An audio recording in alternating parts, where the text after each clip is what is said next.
Welcome to You Got to Laugh to Keep from Crying. My name is O.W. Sweeney, and I'm here with my co-host, my homeboy, and a good old revolutionary union man, my brother, Richard Courts. How you doing today, sir? I'm doing pretty well, O.W., especially since I'm sitting here shoulder to shoulder with you. Let's get this here very important message out to the people. We're sponsored by North Carolina Triad Jobs with Justice. Where you can reach us at 336-272-2758. And I'm glad to open with that because that's going to be a topic we're going to talk about today, unionism and how good it does when it's done right. When it's done right for the people. Exactly. I mean, we may not be satisfied with it all the time because my personal opinion with that UAW strike, it lasted too long. And I think one of the reasons it lasted too long is because we, the people who on the union side, didn't raise enough hell to cause them to force them people to go to the table and bargain in good faith. Okay. I'm going to disagree with you on that issue because I think this is one case where the UAW leadership and the membership, which really were in lockstep with each other, was really excellent. Well, I just want to cut you off. I'm going to cut you off, brother, so maybe I didn't make myself clear. Okay. When I was talking about the people, I wasn't talking about the people in the UAW. I was talking about the people outside of the UAW. Okay. Well, even there. I mean, some of them supported him, but I think it should have been a mass rally among the people. I agree with you. Okay. But let me continue. What I was saying is, I think this was one of those bright moments where the UAW leadership and membership really took the moment and made it their own. And in so doing, they helped shift the U.S. Population in general to a more active, because they were already coming toward a more pro-union position. And I think they did such a good job, the UAW leadership and membership, that they actually shifted a large amount of the U.S. population in the course of that strike.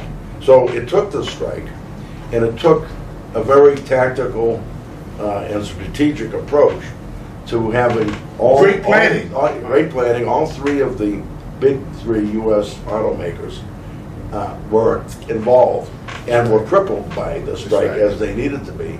And as you know, from the beginning, they were looking to get off cheap.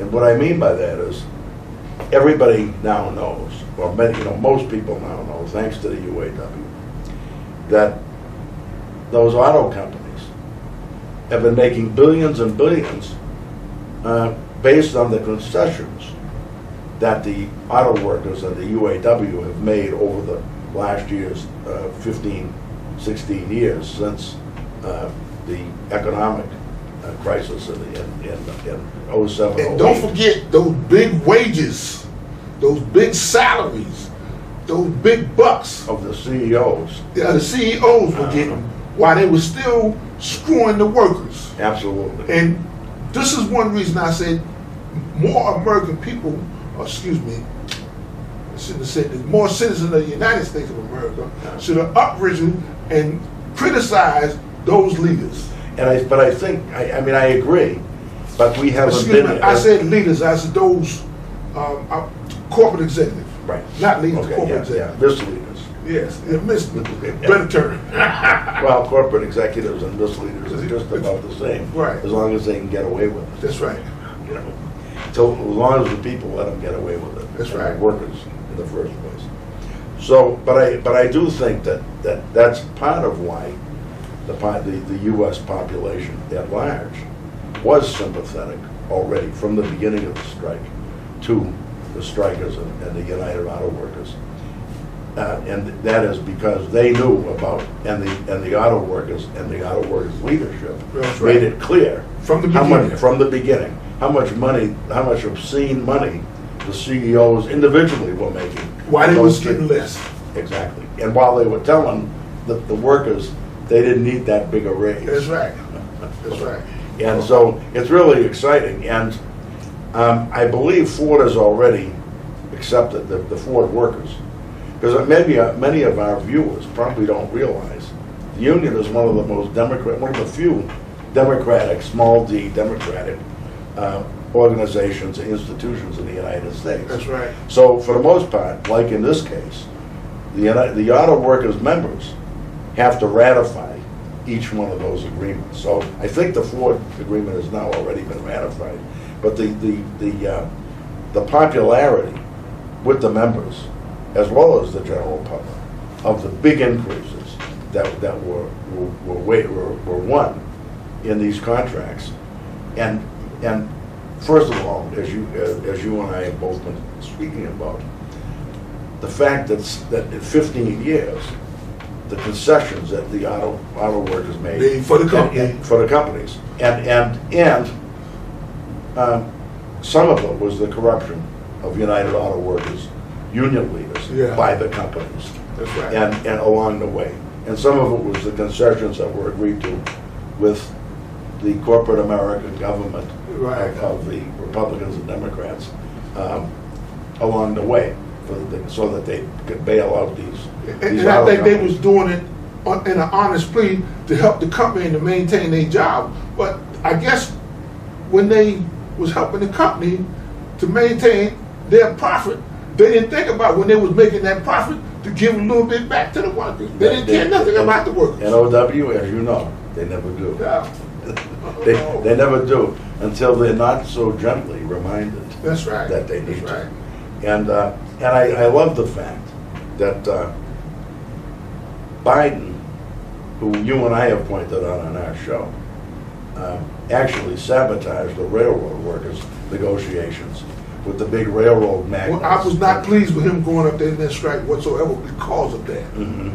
And it was predictable, but it also exposed his rear end as what it meant to be the most pro-labor president in U.S. history was very little. That's right. Was very little, and watch your back. That's right. And so Sean O'Brien and the Teamsters, when they had their contract struggle with United Parcel Service, they didn't allow Biden to get anywhere near those negotiations. And in the auto workers' strike, once it happened, Biden went in immediately and trying to jump up, trying to put on a pro-union face for labor, but I do not want labor to buy that. He's not pro. And that's exactly was key. That was absolutely key to them winning, was not buying it. So you had the greatest reaction was, first of all, Sean Fain, the president of the UAW, who doesn't seem that fiery on the surface, but boy, he is a solid union person. That's right. And trusted by the membership. That's right. And you so can you see say he was walking softly and carrying a big stick. Yeah, the stick was directed at the right direction. That's right. And it still is. That's right. Even after they've won. And that why should they let him off the hook? Right. And what they're calling for now, listen to this, is organized and the unorganized in the auto, because there's plenty of non-U.S. auto companies that are non-union in this country. And so they're going to go after them. And President Fain emphasized not only are all three of the big three contracts set to expire, I think it's April 30th of 2028. I think that's correct. But it's April 30th of one year around that. And therefore, the auto workers are going to be in a position again to be united as a whole, not taking on one company and leaving the others off the hook, but something more dynamic like what they did in this situation. But it also, the day after April 30th is May Day. Yes. And President Fain raised the idea that all the other unions in the country that can do it should set their expiration dates for the same April 30th, and a terrific thing. Okay, but the other thing about it that I loved, the high point for me, was when Biden went there, and you and I were both worried about what influence he might end up having. And when the strikers, the auto worker strikers, were asked, well, how do you feel about this? He's the first president to ever come on a union picket line, which tells you a lot about the history of the United States. Yes. But in that situation, a number of these rank and file workers said, well, it's good he's here, or something like that, or I'm glad he's here, but I'm really glad that other unionists from other industries are out here with us, because it shows us that what we are fighting for is just. That was such a heartwarming thing, and I think that really says an awful lot about how excellent the current leadership under Sean Fain is in the United Auto Workers, and how corrupt the previous leadership of the United Auto Workers has been for so long. Yes, I mean, in cooperation with the corrupt bosses and owners. We ain't saying unionism is perfect, because Right. we do have some sellouts there. Absolutely. And that's what management is almost always trying to do, is to corrupt the labor leaders, so they can. It's this mindset in this capitalistic system Right. that those with money should have the right to continue to make the money, and that those who don't have money should have the right to continue to be poor. Yeah, well, And they call very us, well put. and they call this a democracy. Yeah, and you call it a hypocrisy, yes, and I understand. And that's a great way of explaining your approach. That's right. That's absolutely correct. in my And let's view. just slide in on from that to another hypocrisy. Oh, yeah. And I. It's so-called Yeah, war in North Africa. I don't call it Middle East, okay, okay, It's North Africa, and it's what it really is. okay. They're trying to take it away from the continent, as some say, the motherland, the cradle of civilization, from Africa. Right. Because certain citizens of this world feel that they have a right to a certain section of this world, because they feel that God gave it to them. And my question is always answered, how they come from Europe, or how did they get to Europe from North Africa? There should be a record of how that travel happened, but I never heard about that.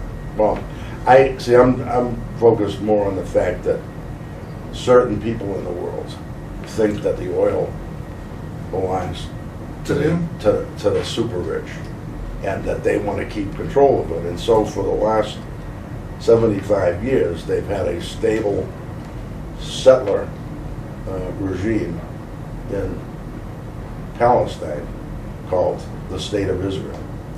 And linked to that, sometimes seeming to be in opposition to it, but mostly linked to that, has been the reactionary Arab states like Saudi Arabia, United Arab Emirates, and even through a lot of the period, Egypt and some of these non-sheik led entities. And so the United States imperialists have been able to maintain control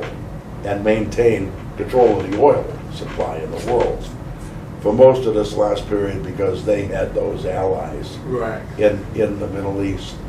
And as a Jewish person myself, from all Jewish in background, all four of my grandparents were Jewish immigrants to the United States. And none of them that I can recall were ever pro-Zionist. None of them supported the State of Israel. And in fact, during most of the period of worker uprising in the United States, Jewish immigrants and their children and grandchildren played a really positive role in the struggle as allies of the Afro-American people, in the struggles as participants in the most militant sections of the U.S. labor movement, like the Congress of Industrial Organization, that built the organization of the unorganized in the 1930s and 40s in the United States.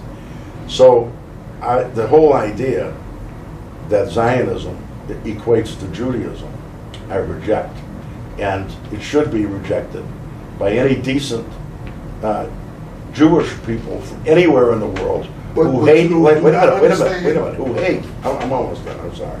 Who hate land stealing, because as I've said on our show over the years, Yes. I hate land stealing anywhere in the world. I hate land stealing that was taken away from the Native Americans in the United Indigenous States, people. the indigenous people in the United States.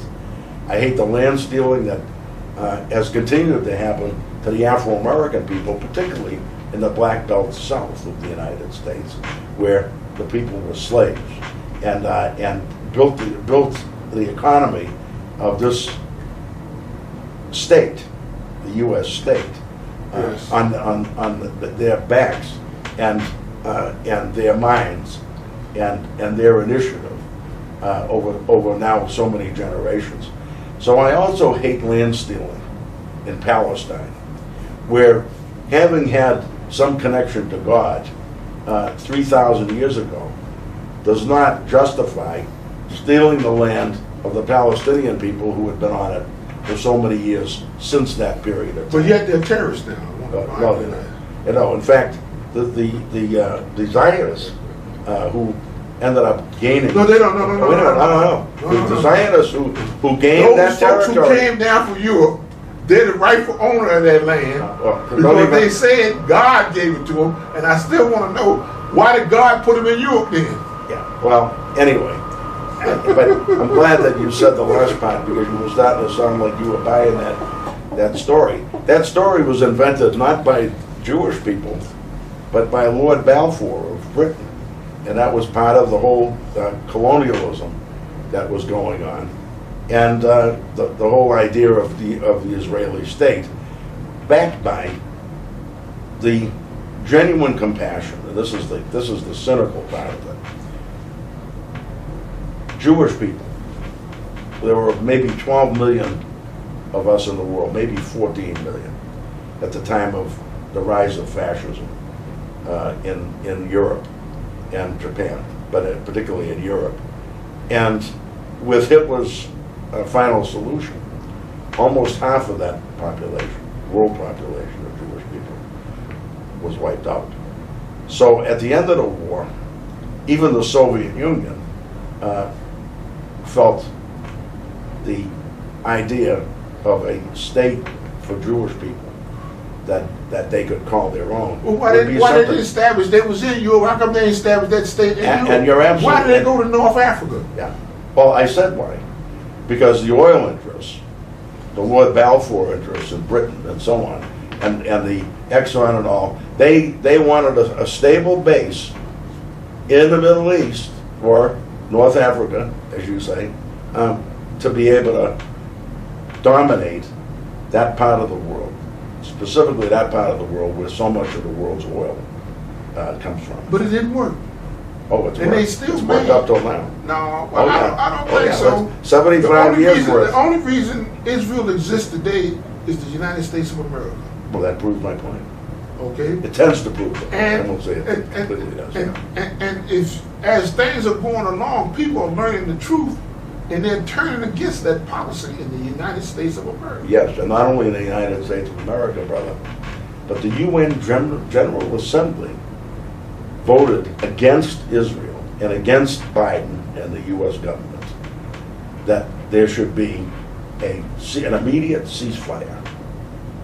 The General Assembly, meaning the majority of the countries of the world that and I understand. Yeah, no, I mean I know that you understand. I understand. I'm saying it for our viewers.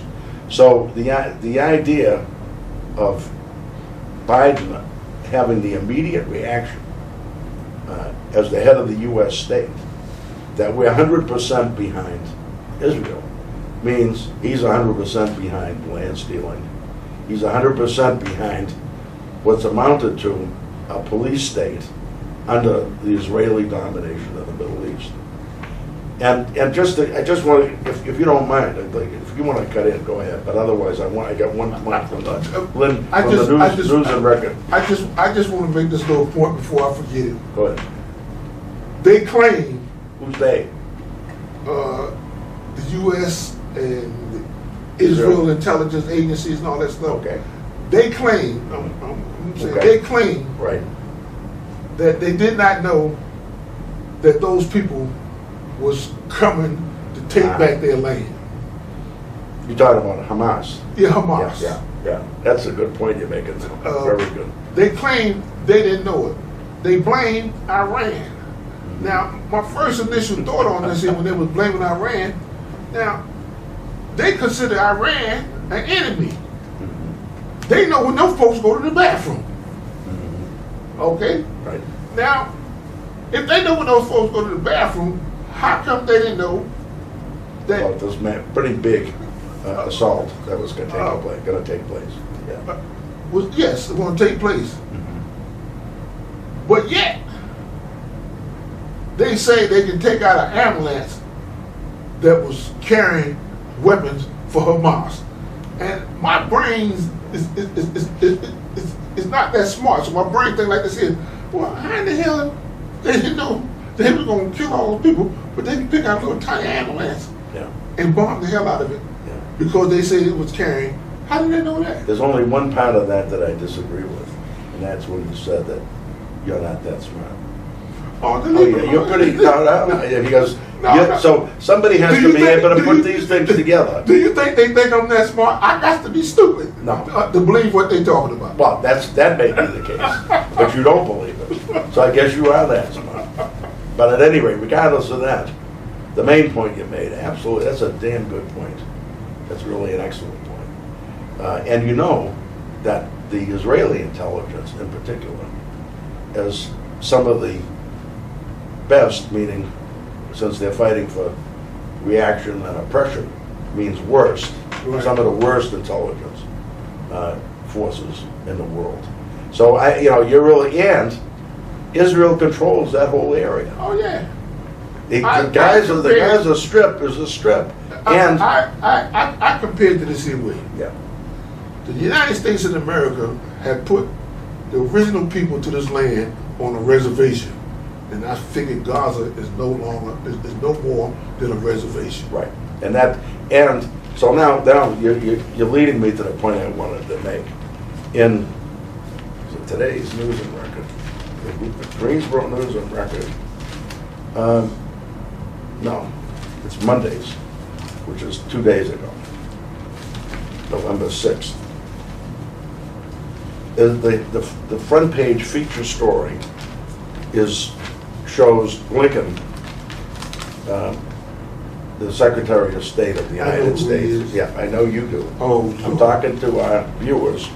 Meeting with Mahmoud Abbas. Abbas, I know who he is. Abbas is the president of the Palestinian Authority that administers, this is from the News and Record piece from the Associated Press published by the News and Record. This is the front page article continued. The Palestinian Authority administers semi-autonomous areas of the Israeli-occupied West Bank. It has not been a factor in the Gaza Strip since 2007, when Hamas seized control after winning in elections there a year earlier. Now, when they refer to that, do you know what the United States government's reaction was when Hamas won that election? That they were not going to recognize it. Period. That was their response. They could not afford to recognize that Hamas had won. So now you're talking about 17 years ago, right? Now, so that helps lay the basis for why Hamas might make some kind of adventurous move out of desperation in 2023, right? To regain their territory. Right, for the help the Palestinians regain it. Or to help themselves to get control of it themselves, okay. But the interesting thing is that the key person that Blinken, the U.S. Secretary of State, was meeting with when he went to the Middle East this time was Mahmoud Abbas. Now, why? Why was that interesting? The man who wrote this Associated Press article, Matthew Lee, the front page article, says,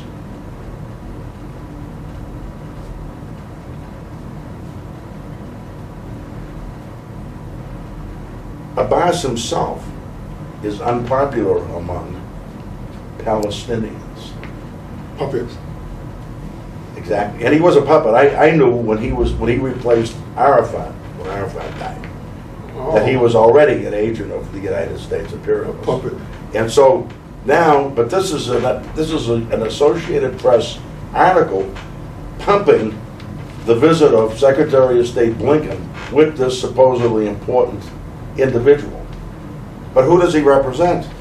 If the AP is even admitting he doesn't represent the Palestinian people. That's what it means when you say Abbas himself is unpopular among Palestinians. So why would the U.S. representative be meeting with somebody unpopular with the Palestinians except for this? According to Blinken, the Palestinian Authority is playing a very important role right now in the West Bank in trying to keep stability there. That's hugely important because no one wants another front in the West Bank or anywhere else. And they're really stepping up under very difficult conditions to do the necessary work. You know, who is it important for? It's important for U.S. imperialism. That's the question is, if he's unpopular with finish. If he's unpopular with the Palestinians, right? Who do you represent? Right. And why is Blinken trying to rally his support against the Palestinians? I think we're leaving that on that note for our viewers, because in our unity lies our strength.